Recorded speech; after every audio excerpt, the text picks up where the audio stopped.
दुरूद शरीफ पढ़ लें।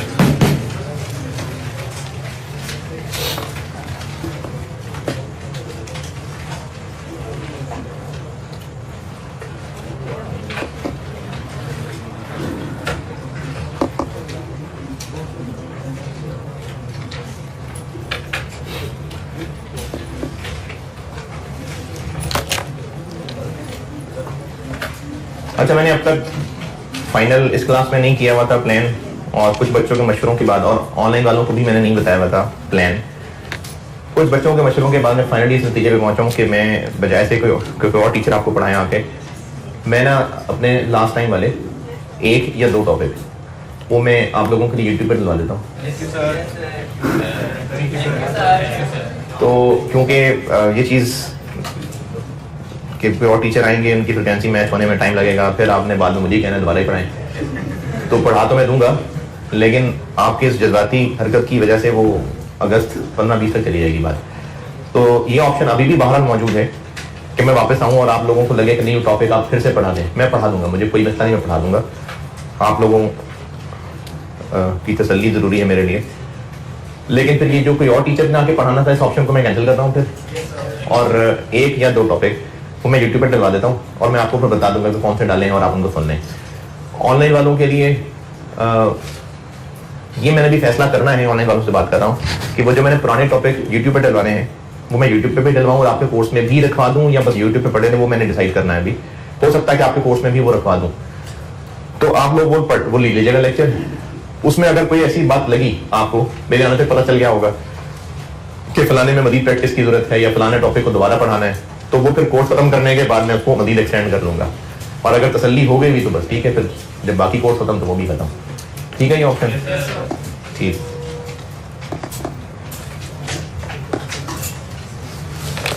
इन्वेंट्री की एंट्रीज बता रहा था मैं, है जी? समझ नहीं आई? देखूंगा ना यार। नॉन प्रॉफिट ऑर्गेनाइजेशन तो होगा, नॉन प्रॉफिट होगा है? क्यों? तो वो भी मैं नहीं पढ़ाया होगा फेस टू फेस। चलो देखते हैं।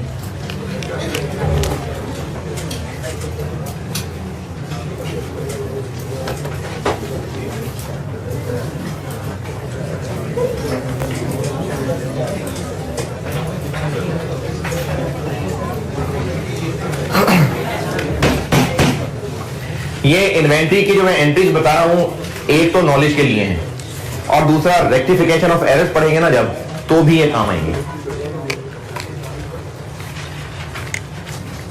जो 4 एंट्रीज लिखी थी मैं उनका एक रिकैप दे देता हूं, फिर आगे कंटिन्यू करता हूं। 4 तो मैंने वैसे ही बोल दिया, जैसे कहते हैं 36 बार समझाया तो उसकी मैंने 4 बोल दिया, चलो 5 लिखाई होंगी, तो वैसे 4 कह दिया मैंने।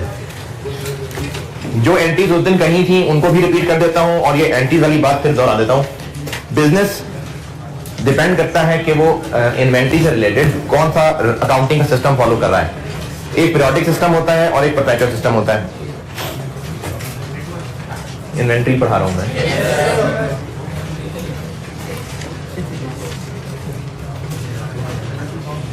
परपेचुअल सिस्टम वो होता है जिसमें इन्वेंट्री का अकाउंट बन रहा है और सारी की सारी गुड्स की ट्रांजैक्शन, गुड्स का खरीदना, गुड्स का बेचना, गुड्स का चोरी हो जाना, गुड्स की सारी ट्रांजैक्शन साथ साथ इन्वेंट्री अकाउंट में रिकॉर्ड होती जा रही हैं।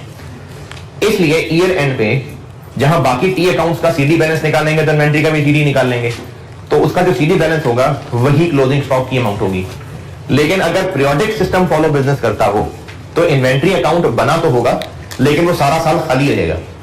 इन्वेंट्री की चीजें खरीदना बेचना वो इन्वेंट्री अकाउंट में रिकॉर्ड नहीं हो रही होंगी। क्लोजिंग स्टॉक कैसे पता चलेगा? स्टोर में जाके फिजिकली काउंट करना पड़ेगा, फिर फिजिकल काउंट करने के बाद जो अमाउंट पता चलेगी उसकी एक एंट्री होगी। ये पीरियोडिक और परपेचुअल सिस्टम्स का फर्क है। फिर मैंने इसकी एंट्री बतानी शुरू की थी। सबसे पहली बात ये लिखी थी कि इन्वेंट्री अकाउंट तो बहरहाल दोनों में ही होगा और जो उसका बीडी बैलेंस होगा वो उस साल का ओपनिंग स्टॉक होगा। एंट्री कोई नहीं है सच, लेकिन बीडी बैलेंस दोनों सिस्टम्स में आ रहा होगा। फिर गुड्स की परचेज बताई थी। पीरियोडिक सिस्टम वालों के लिए गुड्स का खरीदना एक्सपेंस है। क्यों एक्सपेंस है? क्योंकि पीरियोडिक सिस्टम वालों को लगता है कि खरीदी है तो बेच ही देंगे। तो जब बेच ही देंगे तब तो एक्सपेंस बन ही जानी है, तो वो उसको खरीदते ही एक्सपेंस मान लेते हैं। जबकि परपेचुअल सिस्टम वालों का मानना यह है कि अभी चीजें खरीदी हैं, बेची नहीं है। जब चीजें खरीदी हैं तो ये एसेट है। क्यों एसेट है? क्योंकि फ्यूचर बेनिफिट मिलना है, तो वो इसको इन्वेंट्री नाम का एक एसेट डेबिट कर देते हैं। और यही बुनियादी फर्क है पीरियोडिक में और परपेचुअल में। तो ये उन लोगों को भी जवाब है जो बिल्कुल शुरू में बेसिक अकाउंटिंग में पूछते थे कि गुड्स का खरीदना एक्सपेंस है कि एसेट है। तो ये वो बात मैंने अब जवाब दिया आगे। और अगर खरीदी हुई चीजें वापस कर देंगे तो इसी एंट्री को रिवर्स कर देंगे। फिर अगली एंट्री मैंने सेल की बताई थी। चीजें बेचना सेल्स कहलाता है, और सेल्स किस ग्रुप पे है? इनकम। तो चाहे बिजनेस परपेचुअल फॉलो करता हो, पीरियोडिक फॉलो करता हो, सेल्स तो उसकी इनकम ही है। इसलिए कैश या डेटर डेबिट और सेल्स तो क्रेडिट होगी। लेकिन अगर पीरियोडिक सिस्टम है तो बस यही एंट्री, और अगर परपेचुअल सिस्टम है तो एक एंट्री और होगी। गुड्स को खरीदते हुए एसेट कहा था कि एक्सपेंस कहा था? Perpetual system asset. क्यों एक्सपेंस क्यों नहीं कह दिया? क्योंकि अभी बेचेंगे तब एक्सपेंस कह देंगे। तो अब चूंकि सेल की एंट्री कर दी तो हमें उस इन्वेंट्री को निकाल के कॉस्ट ऑफ सेल्स डेबिट करना पड़ेगा, और सेल रिटर्न है तो यही रिवर्स हो जाएगा। ये किया था। इन 4 एंट्रीज में कुछ पूछना है तो पूछें, अगर लेक्चर लिया है। 5वीं 6वीं पे और क्या क्या ट्रांजेक्शन हो सकते हैं? खरीदनी बेचनी, मुफ्त बांट देते हैं, फ्री सैंपल्स बांट देते हैं। फ्री सैंपल्स कस्टमर्स को बांट देते हैं।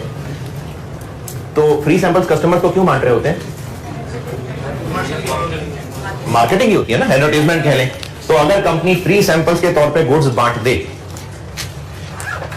परपेचुअल बताएं पहले। परपेचुअल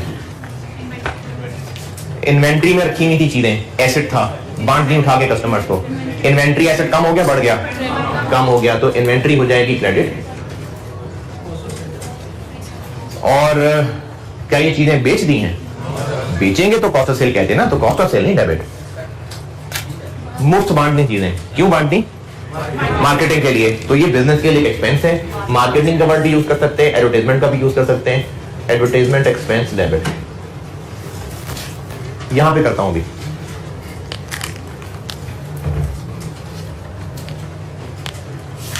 इन्वेंट्री क्यों क्रेडिट की?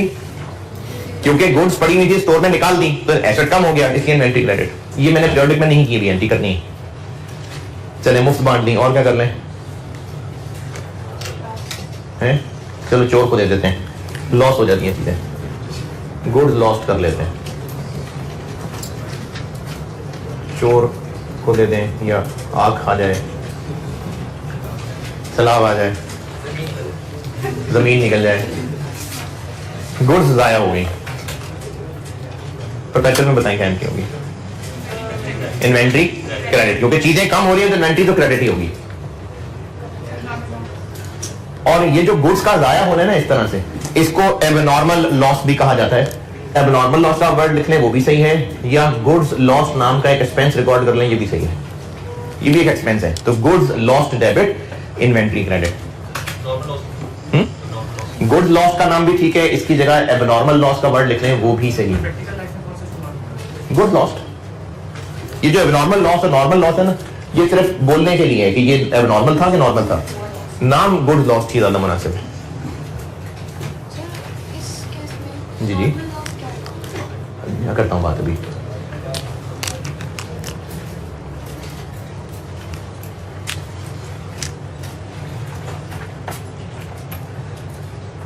और चीजों के साथ क्या कर लें? बेच दी, मुफ्त बांट दी, चलो डोनेशन दे देते हैं, गरीबों में बांट दी।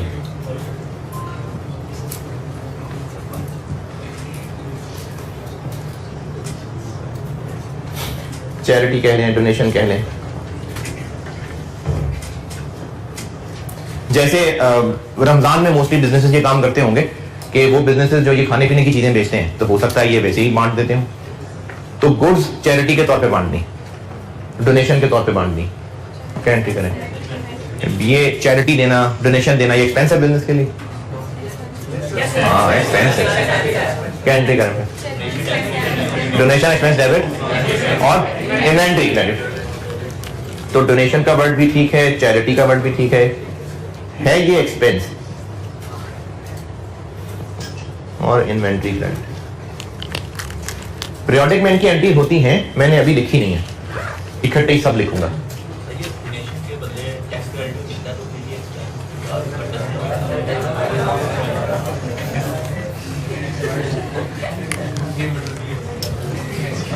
वो जो टैक्स क्रेडिट मिलता है, पहली बात यह कि वो गुड्स की डोनेशन पे तो नहीं मिल रहा होता, लेकिन चलें अगर कोई हुआ भी तो वो एक टैक्स कैलकुलेशन के अंदर वो चीज कवर होती, फिर एक बार टैक्स कैलकुलेट हो जाए फिर उस टैक्स की अमाउंट से एंट्री हो जाती। और गुड्स मुफ्त बांटनी, चोर ले गया, गरीबों को बांटनी, रिश्तेदारों में बांटनी। अच्छा, कंपनी मैं आपको मेनली पढ़ा रहा हूँ और उम्मीद है कि अक्सर में कंपनी ही टेस्ट होती है, तो इसके ड्राइंग्स नहीं है, कंपनी में ड्राइंग्स नहीं होती। वैसे चलो अगर सोल ट्रेडर के कॉन्सेप्ट से बताऊं, ओनर ले गया गुड्स, वैसे एक्चुअल में सोल ट्रेडर नहीं है, कंपनी ही है, वैसी नॉलेज के लिए कह रहा हूं। अगर ओनर गुड्स ले गया तो ड्राइंग रैबिट और इन्वेंटरी क्रेडिट, बस ठीक है, रोज समझ गए आप। परपेचुअल सिस्टम के अंदर चीजें आ रही है इन्वेंटरी डेबिट, चीजें जा रही है इन्वेंटरी क्रेडिट। ये किस ग्रुप में आ रहा है इन्वेंटरी अकाउंट? एसेट ग्रुप में। तो परपेचुअल सिस्टम में चीजों की आनियां जानियां सारी साथ साथ रिकॉर्ड हो रही हैं, लेकिन ड्राइंग कंपनी में होती नहीं है, मैं लिख नहीं रहा।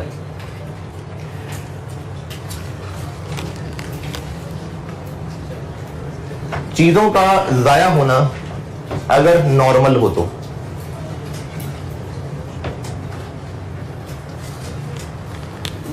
अच्छा, हम लोग पढ़ रहे हैं गुड्स। मैंने कहा था इन्वेंट्री ट्रेडिंग बिजनेस में गुड्स की शक्ल में होती है और रॉ मटेरियल में गुड्स की शक्ल में भी हो सकती है, रॉ मटेरियल और वर्क इन प्रोसेस भी हो सकता है। लेकिन मैन्युफैक्चरिंग बिजनेस की एंट्रीज यहां नहीं पढ़ाई, वो आप कॉस्ट अगर पढ़ रहे हैं या कभी जिंदगी में पढ़ लेंगे तो तब होंगी। नॉर्मल लॉस क्या होता है ये बताता हूं। और FCR 1 लेवल पे ये एंट्रीज, ये पीरियोडिक वाली एंट्रीज ज्यादा काम आनी है। अभी आपको रेक्टिफिकेशन ऑफ एरर्स का एक चैप्टर पढ़ाना है। कोई है आप में से जिसने इंट्रो टू अकाउंटिंग पढ़ी हुई है? चल, उसमें एक रेक्टिफिकेशन ऑफ एरर्स का चैप्टर शायद पढ़ा हुआ आपने, तो वो FCR 1 में है फुल फ्लेज, तो उसमें ये एंट्रीज आएंगी काम है जी। किधर है, कौन है, कहां? इंट्रो से निकल गया ना, तो इधर आ गए। इन दोनों में से यानी चीजों का जाया होना एबनॉर्मल है कि नॉर्मल, बाय डिफॉल्ट ये है, ये कहीं पेज के नीचे कहीं लिखने कि जो गुड्स का जाया होना एबनॉर्मल यानी एंट्री 7 और नॉर्मल यानी एंट्री 9 बाय डिफॉल्ट एबनॉर्मल होता है। पेज के बिल्कुल एंड पे कहीं लिखने या कहीं भी, जैसे जहां भी आपके काम का लगे कहीं लिख लें सही कि जो एंट्री नंबर 7 में मैंने एबनॉर्मल चीजों का जाया होना बताया और 9 में जो नॉर्मल जाया होना बताने लगा हूं। बाय डिफॉल्ट चीजों का जाया होना एबनॉर्मल है।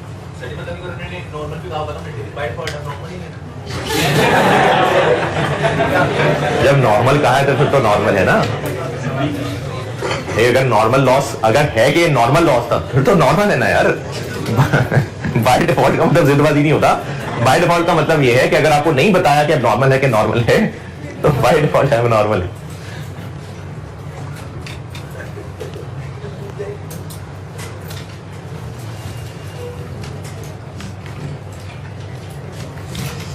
फर्क क्या होता है नॉर्मल नॉर्मल में? इसकी मिसाल ऐसे समझ लें कि एक ग्रोसरी स्टोर है, एक जनरल स्टोर है और फ्रीजर में आइसक्रीम रखी हुई है, बेचते हैं।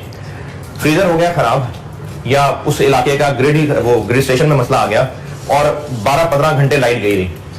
अब जो उनके फ्रीजर में आइसक्रीम्स पड़ी थी वो सारी जाया हो गई। ये बिजनेस का एक नॉर्मल रूटीन प्रोसीजर नहीं था। लाइट फेलियर, पावर फेलियर हो गया, उसकी वजह से बिजली बंद रही, खराब हो गया और सारी आइसक्रीम्स पड़ी फ्रीजर में, वो एबनॉर्मल। नॉर्मल की मिसाल ऐसे समझ लीजिए कि जो एक्सपायरी डेट वाली चीजें होती हैं, जैसे ब्रेड है। अब उस स्टोर वाले ने अगर अपने पास रोज की लेट से 15 ब्रेड्स रखनी है क्योंकि कस्टमर खरीदते हैं, लेकिन उसको एक रूटीन पता है कि इनमें से 2 ने खराब होना ही होना है, नहीं बिकती, सारी रखनी मुझे पड़ती है, शेल्फ भरना पड़ता है, या जहां से खरीद के लाता हूं 15 से कम ब्रेड देते नहीं है, लेकिन 2 नहीं बिकती, अल्टीमेटली फेंकनी पड़ती हैं। तो ये उस बिजनेस का रूटीन है कि 2 खराब होती ही होती हैं, वो नॉर्मल है। इसी तरह से वही ग्रोसरी स्टोर की मिसाल दे रहा हूं तो अंडे, अब वो जो अंडे ट्रे में रखे हुए, अंडे वहां से जनरल स्टोर से खरीदे हो तो वो एक ट्रे में अंडे रखे होते हैं, वहां से ले लेके वो शॉपर में डाल के दे रहा होगा। अब उन ट्रेस को रखना, ट्रे को उठा के वापस ऊपर रखना, फिर जिस गाड़ी से वो अंडे उनको डिलीवर होने वहां से उतार के रखना, इस सारे काम के अंदर कुछ अंडे टूट रहे होते हैं, तो वो भी एक नॉर्मल रूटीन का हिस्सा है, वो भी नॉर्मल। तो गुड्स की नॉर्मल हैंडलिंग में चीजें जाया हो जाना, वो तो बैठ ही जाएगा, मैं बात बता रहा हूं मेरी सुन लो। गुड्स का नॉर्मल रूटीन में जाया होते रहना, जैसे मैंने अंडों की मिसाल दी है, ब्रेड के खराब होने की मिसाल दी है, उनको गुड्स का नॉर्मल लॉस कहते हैं। और एबनॉर्मल लॉस जो रूटीन से हटके थी चीज, वो एबनॉर्मल लॉस है। तो आपके लेवल पे यानी ये जो रेक्टिफिकेशन ऑफ एरर्स के अंदर टेस्ट हो जाएगी ये चीज, बाय डिफॉल्ट ये होता है, चीजों का जाया होना बाय डिफॉल्ट ये है। अगर नॉर्मल लॉस हो गया तो इन्वेंट्री तो जारी है ना, inventory credit. Cost of sales नाम की चीज भी डेबिट कर सकते हैं। कॉस्ट ऑफ सेल्स की डेबिट हो सकती है क्योंकि अगर हमने ब्रेड्स बेचनी है और ब्रेड्स बेचने के लिए हमें खरीदते में मिलती ही 15 है, 15 से कम मिलती नहीं है, लेकिन हमें पता है हमारी बिकती ही 13 है, तो वो जो 2 हमें एक्स्ट्रा खरीदनी पड़ती है जो होनी खराब ही है, वो क्यों खरीदनी पड़ रही है? ताकि हम आगे 13 बेच सकें। तो वो जो उन 2 की कुर्बानी है वो भी 13 बेचने के लिए मानी जाती है, तो इसलिए कॉस्ट ऑफ सेल्स डेबिट। लेकिन कंपनी की मर्जी है, वो कॉस्ट ऑफ सेल्स की बजाय अगर गुड्स लॉस्ट करना चाहे तो भी उसकी मर्जी है, ये कंपनी की मर्जी कि वो कॉस्ट ऑफ सेल डेबिट करना चाहें या गुड लॉस नाम का एक्सपेंस डेबिट करना चाहें। गुड लॉस की जगह P&L लिख दें, गुड लॉस लिख दें, P&L लिख दें। इनमें से ये प्रेफरेबल है। नॉर्मल लॉस के लिए कॉस्ट ऑफ सेल प्रेफरेबल है।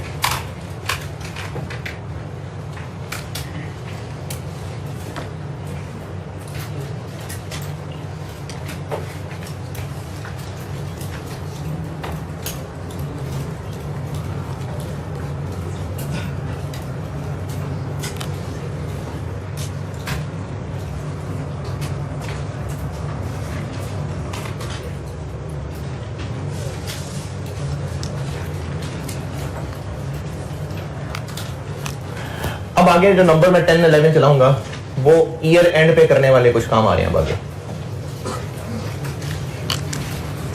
ये कब कब हो रही होंगी ट्रांजैक्शंस? ये तो ड्यूरिंग द ईयर हो रही होंगी चीजें, जितनी भी खरीद रहे होंगे, इन्वेंट्री डेबिट, कैश क्रेडिट, जब भी बांट रहे हैं, जाया हो रही हैं, ये सारी नंबर 2 से लेकर नंबर 9 तक, ये सब ड्यूरिंग द ईयर चल रहा था। पॉइंट नंबर 2 से लेकर पॉइंट नंबर 9 तक सारा कुछ ड्यूरिंग द ईयर हो रहा था। अब कुछ काम ईयर एंड पे करने होते हैं।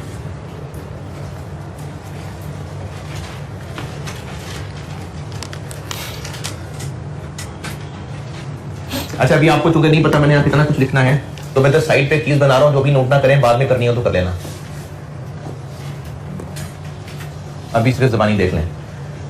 परपेचुअल सिस्टम के तहत जितनी भी एंट्रीज कर ली, अगर इन्वेंट्री अकाउंट की शक्ल देखें तो उसमें क्या क्या आ रहा होगा।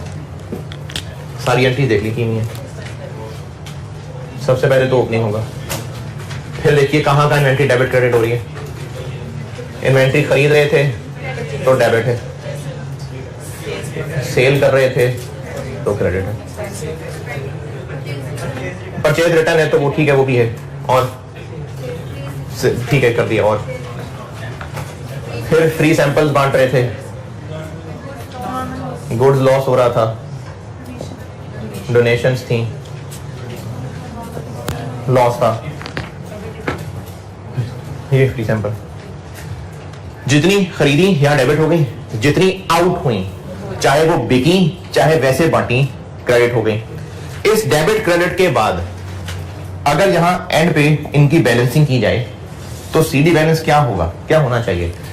साल के शुरू में इतने रुपए का स्टॉक था, साल के दौरान इतने रुपए का और खरीदा, इतने रुपए का गया, तो सीडी क्या होगा? क्लोजिंग जो बचा रह गया। अच्छा, ये फिगर्स क्या है सारी? इनकी कॉस्ट या सेल प्राइस? कॉस्ट। इन्वेंट्री कितने से डेबिट करते आ रहे थे? कॉस्ट से। इवन के जो सेल वाली एंट्री भी की थी, देखिए एंट्री नंबर 4 5, परपेचुअल में एक एंट्री की थी कैश डेबिट सेल्स क्रेडिट, ये कितने से की होगी? जितने की बेची, 120 रुपए की चीज बेची तो वो एंट्री 120 की होगी, लेकिन वो हमें 100 की कॉस्ट की थी, तो दूसरी entry cost of sales debit और इन्वेंट्री क्रेडिट वो कितने से की होगी? कॉस्ट से। तो अब तक यहां पर जितना भी डेबिट क्रेडिट हुआ है वो इन सब चीजों की कॉस्ट है, क्योंकि इन्वेंट्री हमें तो कॉस्ट ही कर रही होती है। इन सब के बाद जो सीडी बैलेंस आना होगा ये भी क्या होगा, फिर क्लोजिंग स्टॉक की कॉस्ट। क्लोजिंग स्टॉक की कॉस्ट आ गई लेट से 1000 रुपए, तो यहां पर क्या रहा होगा 1000 रुपए। फिर आपको एक रूल बताया था कि रूल है कि इन्वेंट्री को बैलेंस शीट में लिखते हुए ये तसल्ली कर लें लोअर ऑफ कॉस्ट है एनआरवी, एनआरवी है 1100, तो कॉस्ट पे 1000 पे रहेंगे और जो इस पर सीडी बैलेंस आ रहा है बस सब सही है, यही क्लोजिंग है। लेकिन अगर एनआरवी 900 है तो इन्वेंट्री की वैल्यू कितनी आनी चाहिए 900, लेकिन अभी अकाउंट में कितनी आ रही है 1000। इसको 900 कैसे बनाएं, राइट डाउन कर लें। अकाउंट में 1000 का बैलेंस है, इसको 900 तक लाना है, क्या करूं, मिटा के 900 लिख दूं, इन्वेंट्री को और क्रेडिट कर दें, डेबिट कर दें, कम करना है इन्वेंट्री को, 1000 से कम करके 900 पे लाना है, मजीद क्रेडिट कर दें, कितने से 100 से कि 900 से 100 से ना, क्योंकि इस सब बुक्स में ये 1000 है, अब इसको 900 पे गिराना है तो 100 से और क्रेडिट कर दें। तो हमें ईयर एंड पे नंबर 10 एक काम करना पड़ेगा, एनआरवी राइट डाउन की एडजस्टमेंट करनी पड़ेगी।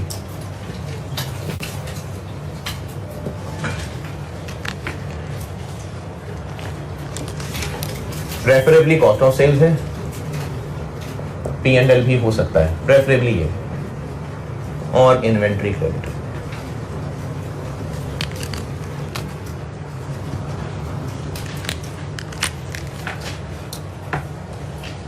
और इस एंट्री की अमाउंट क्या होगी 900 रुपए के 100 रुपए, तो इसकी एंट्री की अमाउंट होगी ये 1000 माइनस 900, ये इसकी एंट्री की अमाउंट होगी।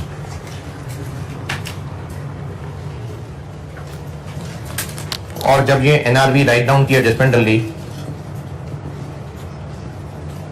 यहां कितना क्रेडिट आ गया 100, तो अब सीडी सही कितना आएगा 900। ये इन्वेंट्री का अकाउंट होगा परपेचुअल के अंदर। ये अभी ना बनाइएगा, पहले एंट्री देख तो लें कितनी जगह और चाहिए, नहीं मिटाऊंगा मैं, बना रहने दूंगा। ये बात दोबारा सुनिए, परपेचुअल सिस्टम की मैंने सारी एंट्रीज आपको लिख के दे दी। पॉइंट नंबर 1 से शुरू करें। पॉइंट नंबर 1 में बताया था कि इन्वेंट्री अकाउंट का एक बीडी बैलेंस आ रहा होगा जो कि उस साल का ओपनिंग स्टॉक है। उसके बाद देखिए सारी एंट्रीज में इन्वेंट्री डेबिट हो रही है, इन्वेंट्री क्रेडिट हो रही है, और वो जो सारी चीजें थी वो मैंने यहां रफली लिख के दिखा दी कि इन्वेंट्री डेबिट क्रेडिट क्यों हो रही है। डेबिट हो रही है जब इन्वेंट्री स्टोर में आ रही है, और क्रेडिट जब स्टोर से जा रही है। तो इस टी अकाउंट में डेबिट क्रेडिट लिखने के बाद सारी इन्वेंट्री की मूवमेंट तो हमने लिखी है। परपेचुअल वाले कॉलम में मैंने हर ट्रांजैक्शन की एंट्री लिख के दिखाई है आपको। तो इन्वेंट्री की सारी आनियां जानियां हमने नोट करनी।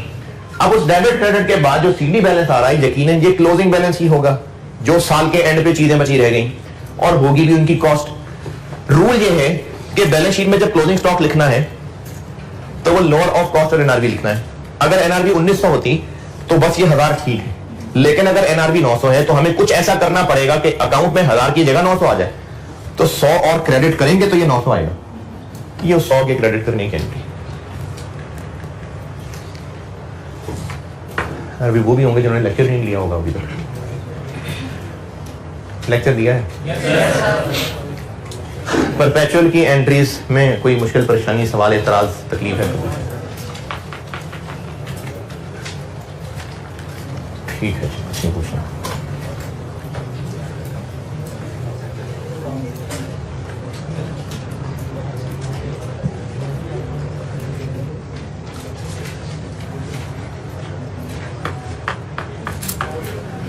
पीरियोडिक सिस्टम में जितनी एंट्रीज की हैं अब तक, पीरियोडिक सिस्टम वाला कॉलम देखें। पीरियोडिक सिस्टम में अब तक जितनी एंट्रीज की हैं उनमें कहीं डेबिट क्रेडिट में इन्वेंट्री आई है?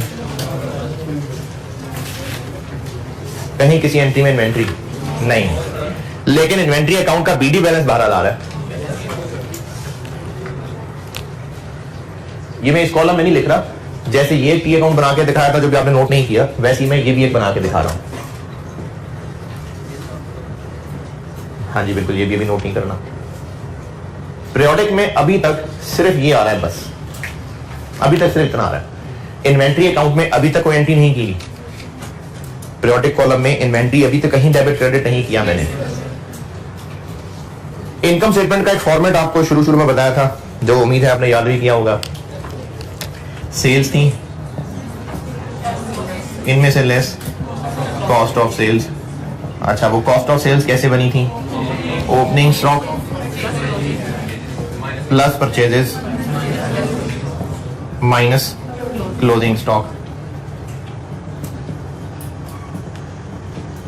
और ये क्या था? Gross profit. ये जो शुरू में इनकम स्टेटमेंट बताई थी या statement of comprehensive income, sale में से कॉस्ट ऑफ सेल माइनस और कॉस्ट ऑफ सेल, इन तीन चीजों से प्लस माइनस होकर बनी थी। और इनकम स्टेटमेंट जब शुरू में बताई थी तो ट्रायल बैलेंस में परचेजेस नाम का एक बैलेंस आ रहा था। ट्रायल बैलेंस में परचेजेस नाम का एक बैलेंस आ रहा था। तो वो बिजनेस पीरियोडिक सिस्टम फॉलो कर रहा होगा या परपेचुअल? पीरियोडिक। क्यों? क्योंकि वर्ल्ड परचेजेस नाम का अकाउंट तो बन ही पीरियोडिक में रहा है। परपेचुअल वाले कॉलम में तो परचेजेस का वर्ड ही नहीं है। परपेचुअल वाले कॉलम में तो चीजों का खरीदना बेचना सब इन्वेंट्री अकाउंट में डेबिट क्रेडिट हो रहा है। पीरियोडिक सिस्टम था जिसमें परचेजेस का वर्ड था। तो जो आपको शुरू में ट्रायल बैलेंस इनकम स्टेटमेंट बना के दिखाई थी वो पीरियोडिक सिस्टम था। वो पीरियोडिक सिस्टम था, तभी उस ट्रायल के अंदर परचेजेस का बैलेंस आ रहा था। जाग रहे ना? परचेजेस अगर ट्रायल में आ रहा था तो ये पीरियोडिक बिजनेस फॉलो कर रहा है। अगर साल के शुरू में कुछ भी स्टॉक नहीं था तो ये जीरो हो गया, और साल के एंड पे भी कोई स्टॉक नहीं है तो ये भी जीरो हो गया। कॉस्ट ऑफ सेल क्या होंगी? यही वाली फिगर कॉस्ट ऑफ सेल बन जाएगी। कॉस्ट ऑफ सेल कॉन्सेप्चुअली होती क्या है?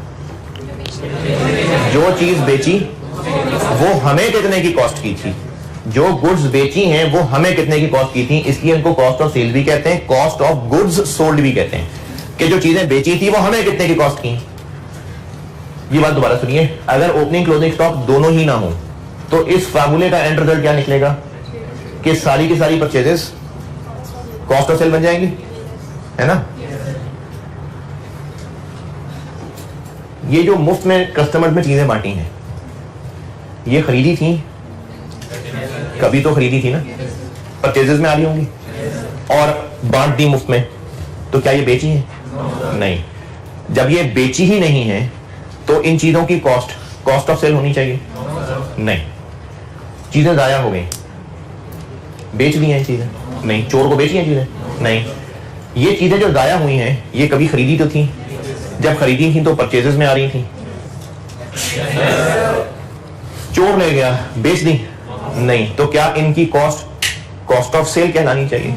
नहीं। गरीबों में बांट दी? क्या नो सर, बांटी हैं। ये जो गरीबों में चीजें बांटी हैं ये बेचना है, तो इनकी कॉस्ट ऑफ सेल कहलानी चाहिए? नहीं। लेकिन ये तीनों चीजें हैं, जब खरीदी ही तो परचेजेस ही कहा हुआ था उनको। अगर इनका खरीदना इसमें शामिल रहने दिया तो वो चीजें भी क्या बन जाएंगी? कॉस्ट ऑफ सेल बन जाएंगी। लेकिन क्या ये चीजें बिकी हैं तो इनको कॉस्ट ऑफ सेल नहीं बनना चाहिए।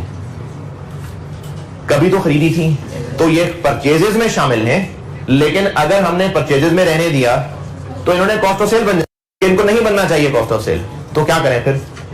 परचेजेस से निकाल दें। तो इसलिए यहां एडवर्टाइजमेंट एक्सपेंस डेबिट और purchases credit, goods lost expense debit, purchases credit, charity expense debit, purchases credit.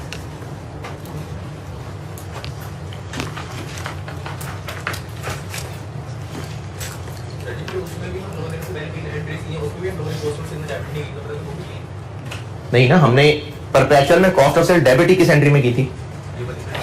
नहीं, ये तो चलो ठीक है, नॉर्मल लॉस। उससे पहले देखें कहां ऊपर की है, जब सेल की तो परपेचुअल में हम खुद ही कॉस्ट ऑफ सेल डेबिट कर रहे हैं।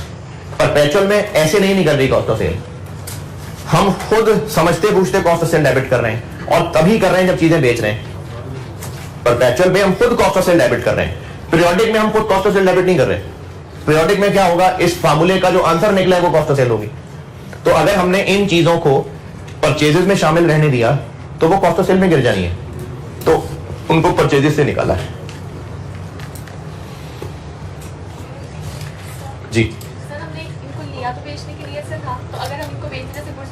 अगर इस इन्फॉर्मेशन का कॉस्ट ऑफ सेल्स एक्सपेंस बनाते हैं, लेकिन अब ये तो अब नॉर्मल है, तो कॉस्ट ऑफ सेल नहीं बननी चाहिए ना, हमारे पास मौजूद तो थी, हम बेच तो सकते थे ना। नहीं बेची ना। अकाउंटिंग तो उस चीज की होती है जो हो रही होती है। तो क्या ये चीजें बिकी हैं? अगर नहीं बिकी तो परचेजेस में शामिल रहने से ये अल्टीमेटली कॉस्ट ऑफ सेल में आ जाएंगी। तो बिकी नहीं है तो कॉस्ट ऑफ सेल क्यों? इसलिए इनको परचेजेस से निकाल दिया। परचेजेस से निकाल के जिस नाम से एक्सपेंस बनाना चाहिए था उस नाम से बना दिया।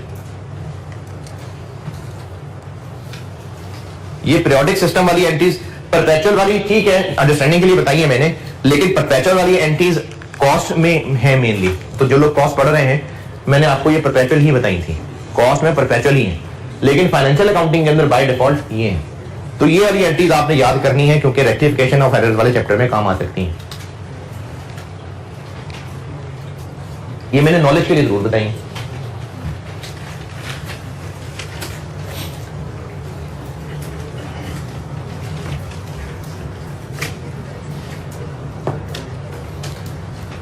पीरियोडिक सिस्टम में इन्वेंट्री अकाउंट में अभी इस वक्त क्या है? बस बीडी ही है। ये एंट्री पीरियोडिक में होनी चाहिए, ये वाली एंट्री पीरियोडिक में होनी चाहिए। यहां पर इन्वेंट्री अकाउंट में सारा कुछ डेबिट क्रेडिट था, सीडी बैलेंस 1000 रुपए आ रहा था, उस 1000 को 900 बनाना था तो 100 रुपए से एंट्री की।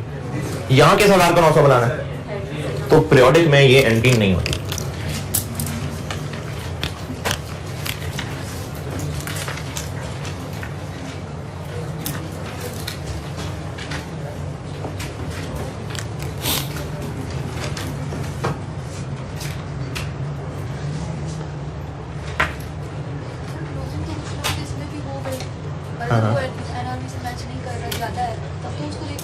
अभी मिलता है जवाब इसका। Normal loss debit by default या बेहतर किसमें डालना है? Cost of sale. Normal loss की भी एंट्री से नहीं होती। एनआरबी राइट डाउन और इसकी एंट्री क्यों नहीं होती वो भी मिलता है जवाब, जो मैं नंबर 11 बताऊंगा।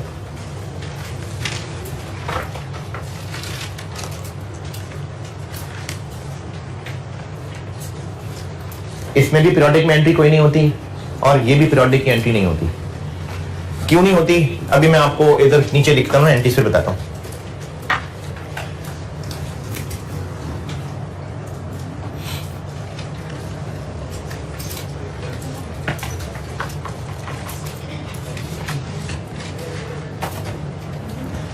पीरियोडिक सिस्टम में इन्वेंट्री अकाउंट ही नहीं बना हुआ है। उसमें क्या आ रहा है अब तक? बीडी यानी ओपनिंग स्टॉक आ रहा है अभी तक, और उसके अलावा परचेजेस का अकाउंट बना हुआ है। जब ईयर एंड के ऊपर इनकम स्टेटमेंट बनानी होगी तो कॉस्ट ऑफ सेल कैसे निकलेगी? Opening plus purchases minus closing. अच्छा, अकाउंटिंग में ना बेशक यहां देखने में चीजें प्लस माइनस हो रही हैं, वरना अकाउंटिंग में प्लस माइनस नहीं डेबिट क्रेडिट होता है। अकाउंटिंग में प्लस माइनस नहीं, ये तो हमें यहां पर नजर आ रहा है कि प्लस है कि माइनस है, वरना अकाउंटिंग में असल में डेबिट क्रेडिट किया जा रहा होता है। तो अगर यहां पर ये चीजें आनी है, कॉस्ट ऑफ सेल कैसे बननी है? Opening stock plus purchases minus closing, यानी इन दोनों ऐड होना है और इसका माइनस होना है, तो एंड रिजल्ट क्या होगा? Cost of sale. फिर सुने, इन दोनों ऐड होना है और इसमें लेस होना है, फिर इनका एंड रिजल्ट क्या बनेगा? Cost of sale. अभी इस वक्त तक बुक्स के अंदर इन्वेंट्री अकाउंट में क्या आ रहा है? ओपनिंग स्टॉक मौजूद है और परचेजेस हैं। परचेजेस अकाउंट पीरियोडिक में आ रहा है, ये बात फिर से सुने। पीरियोडिक वाले कॉलम के अंदर परचेजेस अकाउंट डेबिट क्रेडिट किया हुआ है ना हमने, तो पीरियोडिक सिस्टम में परचेजेस का अकाउंट एग्जिस्ट कर रहा है और इन्वेंट्री अकाउंट में क्या आ रहा है अब तक? इन दोनों अमाउंट्स को, किन दोनों को? ओपनिंग स्टॉक को और परचेजेस को हमने उनके अकाउंट से निकाल के कॉस्ट ऑफ सेल के अकाउंट में डालना है। अकाउंटिंग में ना प्लस माइनस नहीं होता, वो दिखने में प्लस माइनस होता है, असल में कुछ ना कुछ डेबिट क्रेडिट होता है। तो ईयर एंड के ऊपर पीरियोडिक वालों को एक काम करना पड़ता है कि जो इन्वेंट्री में ओपनिंग बैलेंस आ रहा है ये, और जो परचेजेस आ रही हैं, इनको कहां ट्रांसफर करना है? Cost of cell.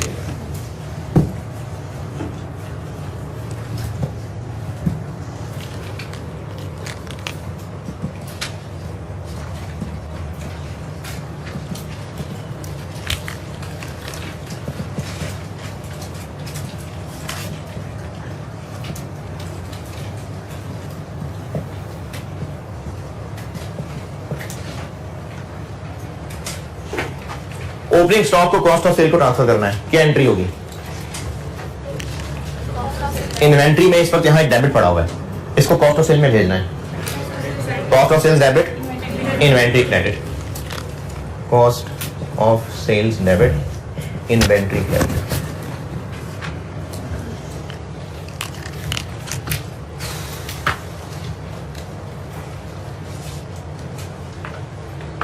जो एंट्री समझ भी आ रही है किसी को नहीं आ रही? पीरियोडिक वाली एंट्री सारी की सारी आपने याद करनी है रेक्टिफिकेशन ऑफ एरर्स के अंदर। फिर इसी तरह से उसी के साथ मैंने एक टॉपिक पढ़ाना है IS 8, उसमें भी ये एंट्रीज जरूरी है पीरियोडिक वाली।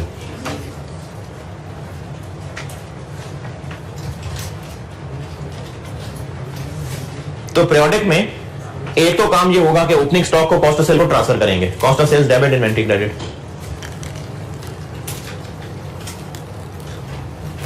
फिर परचेजेस को भी ट्रांसफर करेंगे।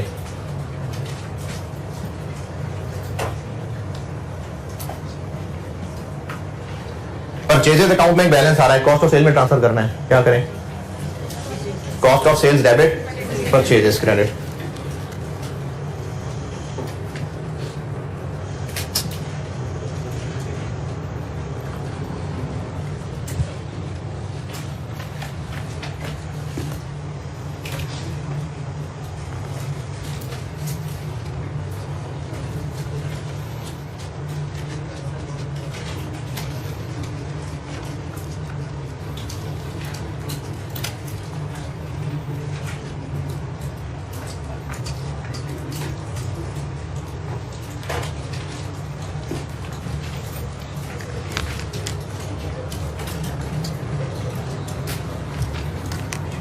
अच्छा, इस एंट्री को करने से ये अमाउंट इधर क्रेडिट होकर खत्म हो गई। बीडी बैलेंस क्या था? ये एंट्री जब कर दी तो इसमें क्रेडिट हुआ, तो अब इस अकाउंट में क्या बैलेंस आ रहा है? कुछ भी।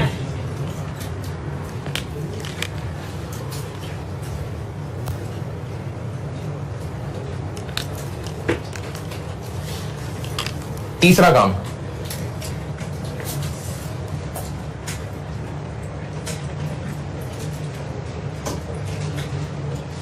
पीरियोडिक में मैंने आपको एक बात बताई थी कि पीरियोडिक सिस्टम में क्लोजिंग स्टॉक जानने के लिए क्या करना पड़ेगा? फिजिकल काउंट करना पड़ेगा। परपेचुअल में क्या कर रहे थे? सारा कुछ इन्वेंट्री अकाउंट में साथ साथ डेबिट क्रेडिट था, इसलिए एंड पे जो सीडी बैलेंस होगा वो क्लोजिंग स्टॉक ही होगा। जबकि पीरियोडिक सिस्टम में तो हमने कुछ डेबिट क्रेडिट ही नहीं किया हुआ, इस अकाउंट को देख के तो पता नहीं चल रहा, तो कैसे पता चलाएं कि क्लोजिंग स्टॉक कितना है? फिजिकल काउंट करना पड़ेगा। कर लिया फिजिकल काउंट, लेकिन फिजिकल गिन के तो उनकी तादाद पता चली ना, अमाउंट तो नहीं पता चली। अमाउंट कैसे निकाली हमने? उनकी कॉस्ट और एनआरबी कंपेयर कर लेंगे। मैंने पिछली क्लास में एक छोटा सा सवाल कराया था आपको कि ईयर एंड के ऊपर 1500 यूनिट्स बचे हुए हैं, 1500 शायद, पता नहीं, और हाँ उसकी कॉस्ट 20 रुपए है और एनआरबी 18 रुपए है। तो ये ऐसे ही हुआ होगा कि स्टोर में जाके गिना होगा, 1500 यूनिट्स पड़े हुए थे जी। अब उसकी वैल्यू कैसे बनाई होगी? कॉस्ट और एनआरबी को कंपेयर किया होगा। अगर कॉस्ट कम थी तो कॉस्ट, और अगर एनआरबी कम थी तो एनआरबी। यानी अगर कॉस्ट कम थी तो आंसर इसका 1000 रुपए आया होगा, और एनआरबी कम थी तो 900 रुपए, जो भी मैं यहां बता रहा था। ये बात फिर सुनिए, परपेचुअल में इन्वेंट्री अकाउंट के अंदर सारी ट्रांजैक्शंस रिकॉर्डेड हैं। जब सारा डेबिट क्रेडिट रिकॉर्डेड है तो एंड पे सीडी बैलेंस 1000 रुपए आना था। हमें उस 1000 को 900 बनाने के लिए एंट्री करनी पड़ेगी। यहां सब डेबिट क्रेडिट मौजूद है। अगर डेबिट क्रेडिट का सीडी देखेंगे तो वो 1000 रुपए ही आ रहा होगा, उसको 900 बनाना है तो 100 रुपए की एंट्री करेंगे तो 900 बनेगा ना, वो ये एंट्री की थी। पीरियोडिक में आई कुछ नहीं आएगा। ये एंट्री कर देने के बाद अब इस वक्त इन्वेंट्री अकाउंट में क्या है? कुछ भी नहीं, जीरो हो गया है ना। ये जो ओपनिंग स्टॉक था, इस एंट्री करने के बाद इन्वेंट्री अकाउंट को खाली कर दिया। इन्वेंट्री अकाउंट अभी खाली है, हमने इसमें क्लोजिंग स्टॉक लाना है। कहां से पता चलेगा? फिजिकल काउंट करेंगे, उसकी कॉस्ट और एनआरबी कैलकुलेट करेंगे। कॉस्ट कैलकुलेट होके आ रही है 1000 रुपए, एनआरबी आ रही है 900 रुपए, तो 900 से एंट्री करनी पड़ेगी। परपेचुअल में 900 की एंट्री क्यों नहीं की थी? क्योंकि उससे पहले सारा कुछ साथ साथ रिकॉर्डेड था। उसी अकाउंट के सीडी से ही यहां 900 निकलना है तो निकलना है। लेकिन पीरियोडिक के अंदर खाली है ये अकाउंट, कुछ भी नहीं है इधर। तो क्लोजिंग स्टॉक की अमाउंट गिनी और उसको कॉस्ट एंड ऑर्डर के ऊपर कंपेयर किया, 900 रुपए निकल आई। यहां नजर आ रहा है 900, तो उसकी एंट्री करनी पड़ेगी ना। तो ये हम ईयर एंड के ऊपर क्लोजिंग स्टॉक की एंट्री करेंगे बकायदा। Inventory debit cost of sales credit, और ये एंट्री किस अमाउंट से होगी? ये होगी वैल्यू से। वैल्यू क्या थी? तो ये 900 रुपए से एंट्री होगी। हाँ बिल्कुल, कि अब बिल्कुल जैसे वो एक्रूअल कॉन्सेप्ट नहीं कर रहे थे कि जो रेंट दिया सारा एक्सपेंस है, साल के एंड में देखेंगे कितना प्रीपेड बनाना है, तो एक्सपेंस से निकाल के प्रीपेड बनाया था, कुछ वैसी सी चीज। तो साल के एंड पे इन्वेंट्री गिनी जाएगी, उस गिरी हुई इन्वेंट्री पे वैल्यू निकालेंगे और उस वैल्यू से ये एंट्री होगी। अब इस एंट्री के हो जाने के बाद यहां आ गया डेबिट, और अब इस अकाउंट को बैलेंस करेंगे तो यही काला वाला ही सीडी आ जाएगा। कितने रुपए से की एंट्री? तो अब इस अकाउंट का सीडी क्या आएगा? 900। तो पीरियोडिक के अंदर हमें ये एंट्री करने की जरूरत क्यों नहीं पड़ी? क्योंकि हम एंट्री ही 900 रुपए से करने लगे। यहां पर 100 रुपए की एंट्री क्यों करनी पड़ी थी? क्योंकि सारा डेबिट क्रेडिट था, उसको बैलेंस करते तो आंसर 1000 रुपए आ रहा था, हमें उसको 900 तक लाना था, तो 100 रुपए की एंट्री की। पीरियोडिक में इसकी जरूरत क्यों नहीं है? क्योंकि हम यहां पर डेबिट ही 900 रुपए करने लगे। तो इसलिए परपेचुअल में इसकी कोई एंट्री नहीं थी पीरियोडिक में, और ये एंट्री होती है क्लोजिंग स्टॉक की। तो परपेचुअल के अंदर सारा कुछ डेबिट क्रेडिट होता रहा। फाइनली ये एंट्री होने के बाद इन्वेंट्री अकाउंट में क्लोजिंग स्टॉक आ गया। कितने रुपए आ गया? 900 रुपए। लेकिन पीरियोडिक के अंदर पूरे साल हमने कोई इन्वेंट्री डेबिट क्रेडिट नहीं की, साल के एंड पे आके ये 3 काम किए, और इन 3 कामों के करने के बाद जो कॉस्ट ऑफ सेल चार्ज होनी थी वो भी हो गई, और इन्वेंट्री अकाउंट का सीडी भी क्या आ गया? 900 रुपए। परपेचुअल में खुद ब खुद बचते बचाते 900 निकल आया, जबकि पीरियोडिक में हमें खुद 900 रुपए से inventory debit cost of cell credit करके लाना पड़ा। तो पीरियोडिक के अंदर आखिर में ये 3 काम और किए जा रहे होते हैं।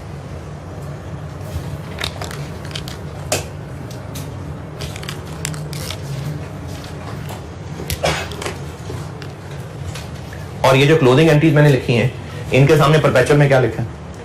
कुछ भी नहीं। तो आप ये नोट करें, और इनके सामने परपेचुअल में कुछ नहीं। और अब एंट्रीज पूरी कर दी। अब आप ये इन्वेंट्री के अकाउंट बनाना चाहें तो आपकी मर्जी है, बना लें। परपेचुअल के अंदर ये शक्ल बन रही होगी, पीरियोडिक के अंदर ये शक्ल बन रही होगी, क्योंकि हमने गिने ही वो हैं जो एंड पे बचे हुए हैं। और अच्छा एक चीज और सुने, कॉस्ट ऑफ सेल की शक्ल क्या है? प्लस माइनस वाली।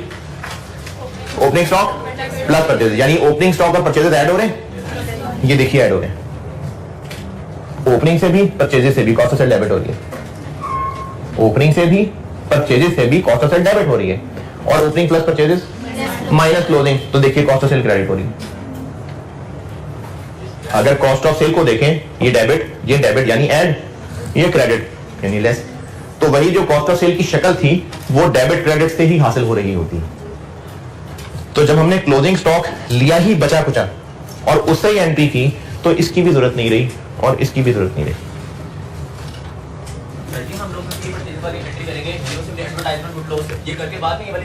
जी जी बिल्कुल, मैंने एंड पे किया ना ये सारा। अब इस वक्त जो परचेजेस का डेबिट क्रेडिट बैलेंस आ रहा था, डेबिट, उसको ट्रांसफर कर दिया। अब ये मुकम्मल हो गए नोट्स आपके। ये ईयर एंड नंबर 10, 11 लिख के ये पीरियोडिक कॉलम में लिखा है, परपेचुअल में नहीं है। और जब ये एंट्रीज के नोट्स पूरे हो गए, उसके बाद आप परपेचुअल सिस्टम के तहत इन्वेंट्री के अकाउंट में और पीरियोडिक के तहत इन्वेंट्री के अकाउंट में जो आ रहा है वो लिखना है तो लिखना है। जी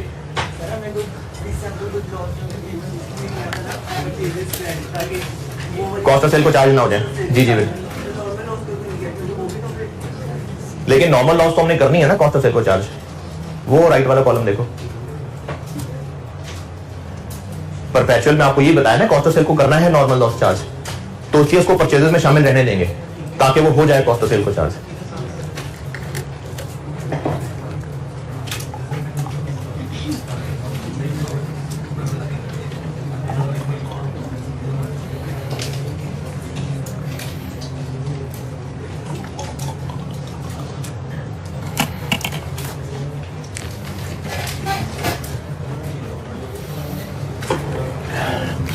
इन्वेंट्री की डिस्कशन खत्म। मैंने इसमें आपको ये बताना था कि क्लोजिंग स्टॉक की वैल्यू क्या होती है, कॉस्ट एनआरवी बतानी थी और ये एंट्रीज बतानी थी। इन्वेंट्री की डिस्कशन खत्म, एक्रूवल प्रीपेमेंट खत्म, इन्वेंट्री खत्म, और अब एक बैड डेट वाली चीज है वो बताता हूँ।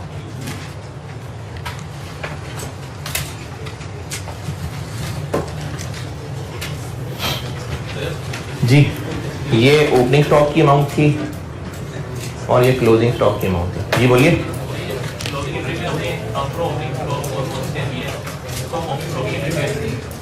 ओपनिंग स्टॉक की ओपनिंग स्टॉक ट्रांसफर करने की एंट्री है। देखो ये सीडी आ गया, ये कितनी अमाउंट है, ये क्या चीज है, क्लोजिंग स्टॉक की अमाउंट है ना। अगले साल ये सीडी क्या बन जाएगा, बीडी। तो अगले साल ये as an opening stock already आ रहा होगा, साल के एंड पे उसको ट्रांसफर किया कॉस्ट ऑफ सेल्स को। देखें ओपनिंग स्टॉक की एज इट इज एंट्री नहीं है ये, ओपनिंग स्टॉक तो बीडी की शक्ल में आ रहा होगा, इसी को अगले साल बढ़ाएं, ये सीधी तो बीडी आ जाएगा, तो उस बीडी की एंट्री कोई नहीं होती। अगले साल के एंड पे जब इस 900 को कॉस्ट ऑफ सेल में ट्रांसफर करना होगा फिर ये एंट्री होगी।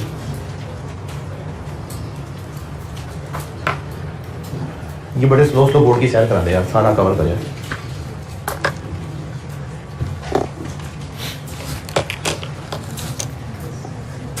इन्वेंट्री की कॉस्ट की कैलकुलेशन FIFO वेटेड एवरेज, ये FR1 के लिए नहीं है जरूरी, ये आप कॉस्ट में पढ़ लेंगे इंशाल्लाह। जो लोग पढ़ रहे हैं वो पढ़ चुके होंगे और जिन्होंने आइंदा के लिए सोचा है तो वो पढ़ लेंगे।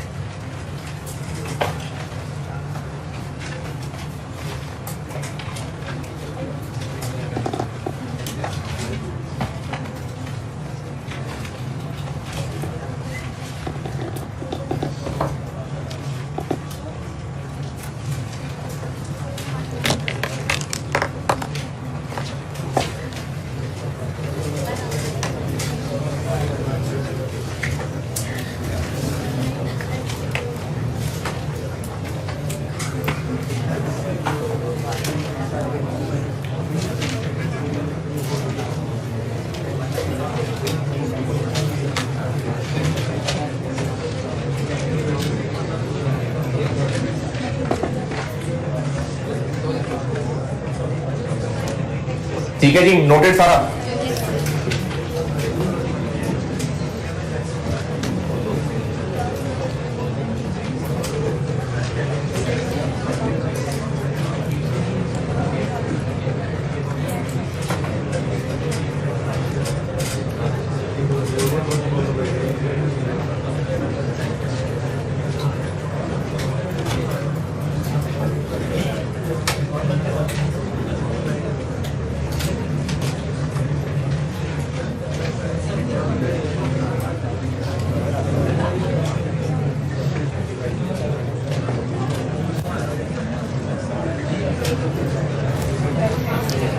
एक्रूअल कॉन्सेप्ट वाला टॉपिक खत्म, इन्वेंट्री वाला टॉपिक खत्म।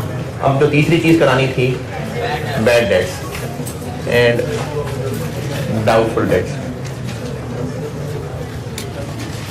बैड डेट्स और डाउटफुल डेट्स।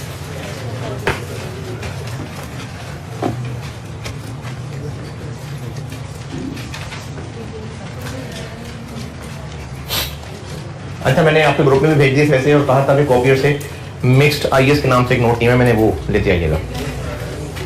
लास्ट ग्रिड के कंबाइंड सवाल। अच्छा, वो ऑनलाइन में बच्चे को परेशानी हुई थी, नहीं बल्कि क्लास में आप ही में से बैठे हुए कि अभी इतने अरसे में 72 क्लासेस में एक ग्रेड खत्म हुआ है, तो टोटल कितने ग्रेड हैं? 3। तो फिर तो हमें 150 क्लास और चाहिए होंगे। तो नहीं, ऐसा नहीं होता।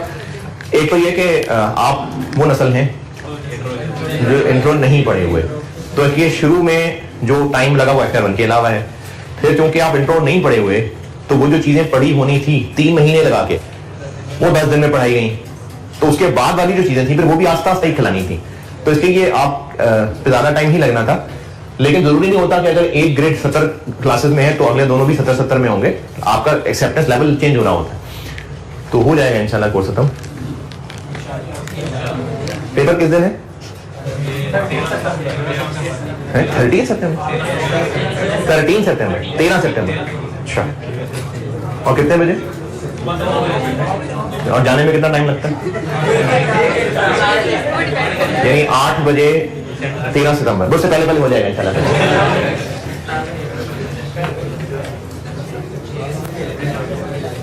बैड और डाउटफुल डेट का कॉन्सेप्ट पहले जबानी सुन लें, फिर मैं आपको ना इसकी एक एग्जाम्पल करा के उसकी एंटीज तक पहुंचा देता हूं। जबानी कॉन्सेप्ट ये है कि जैसे इंपेयरमेंट में पीपी जिस अमाउंट पे बुक्स में शामिल थी, कैरिंग अमाउंट, और उसको रिकवरेबल अमाउंट से कंपेयर कर रहे थे। रिकवरेबल अमाउंट क्या थी? Higher of value in use और fair value less cost to sell. और अगर fair value less cost to sell ना पता हो तो वैल्यू यूज से भी काम चल जाएगा। कॉन्सेप्चुअली रिकवरेबल अमाउंट क्या थी?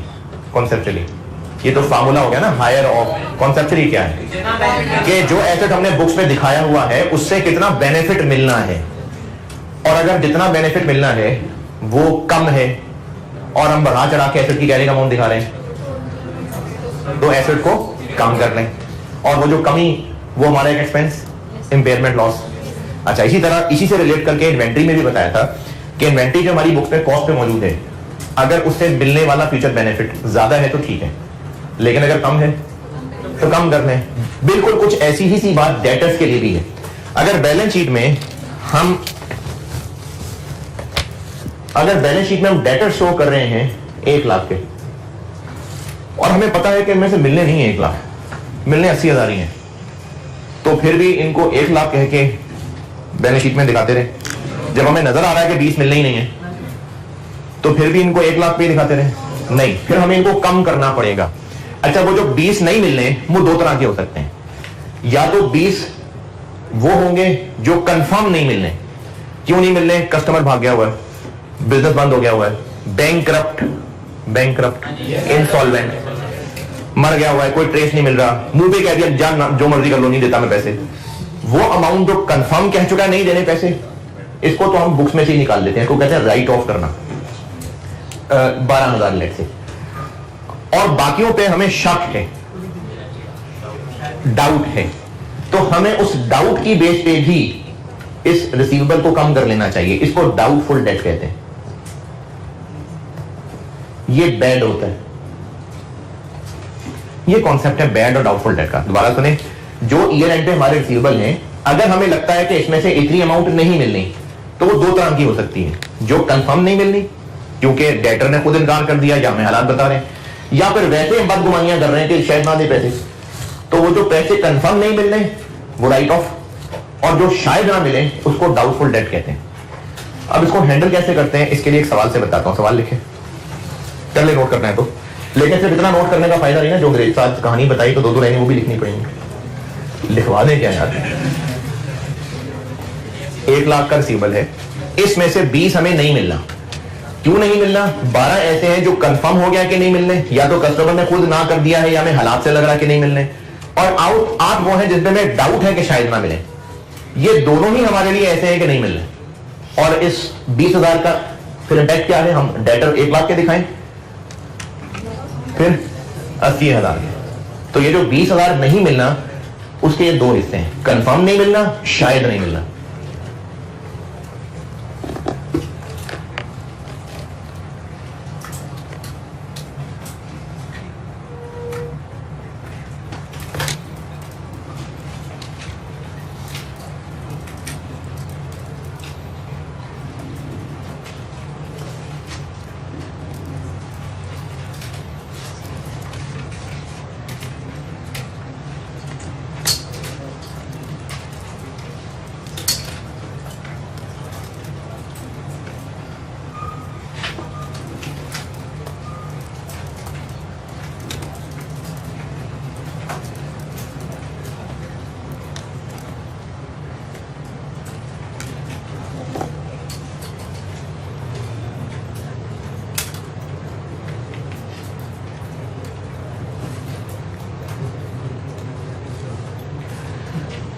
जिनको अभी भी अल्फाज नहीं मिल रहे, ईयर एंड पे रिसीवेबल है, इसमें से अगर कुछ पैसे नहीं मिलने, जो कि मैंने मिसाल ली 20,000, तो हम फिर अपने रिसीवेबल को 1 लाख की बजाय 80,000 पे शो करेंगे। ये जो 20 नहीं मिल रहे, ये 2 तरह के हैं, 12 जो कंफर्म नहीं मिलने और 8 जो शायद नहीं मिलने। इस कंफर्म नहीं मिलने को हम राइट ऑफ कहते हैं, और जो शायद नहीं मिलने वो डाउटफुल होते हैं।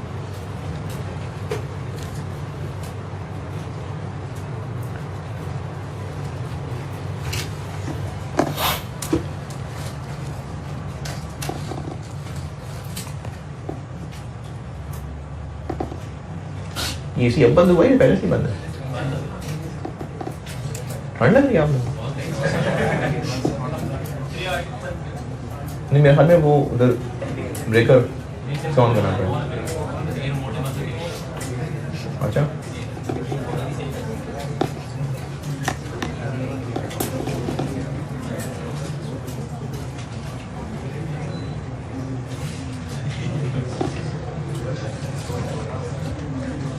कहानी नोटेड।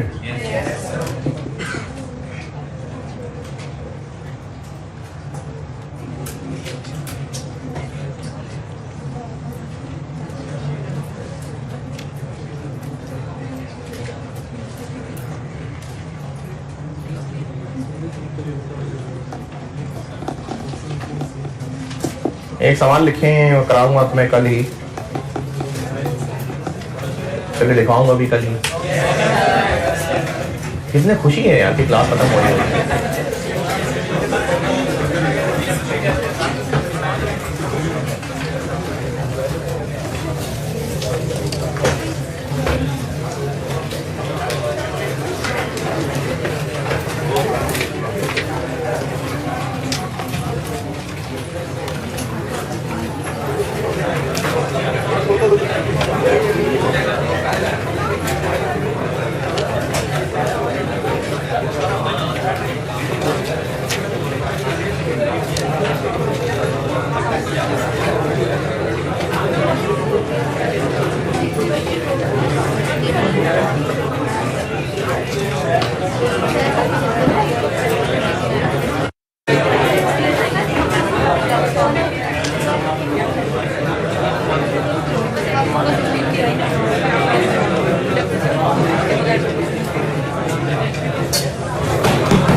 अच्छा फैमिलीज में एक रख रखाव में एक लिहाजदारी में काम ये होता है कि खुशी गमी में शामिल होना होता है और चीज शामिल